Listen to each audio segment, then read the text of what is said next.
नग्दो हेर्छ त्यसलाई नि गएन त बिहानै प्रातःकालमा उठ्ने बुझेको अनि भगवानको नाम स्मरण गर्ने अनि सन्ध्या पूजा पाठ गर्ने नुहाउने सधैँ दिनदिनै नुहाउने टीका धारण गर्ने टीका लगाउने हैन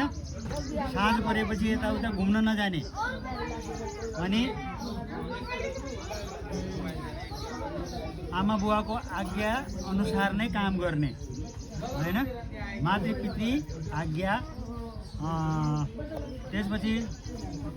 जस्तो फुल टिप्ने बेला छ भनेपछि कोपिला नटुर्ने किनकि कोपिला फुल बन्छ फुललाई नटिप्ने कोपिला नटिप्ने फुल मात्रै टिप्ने टुटेको खाटमा नसुत्ने टुटेको कुर्सीमा नबस्ने फुटेको भाँडाहरूमा नखाने हैन अनावश्यक कुरामा बगबग नगर्ने धेरै नबोल्ने कामको कुरामा मात्रै बोल्ने रुखो तितो कटु शब्द नबोल्ने कस्तो बोल्दै नि हो ल ठिक छ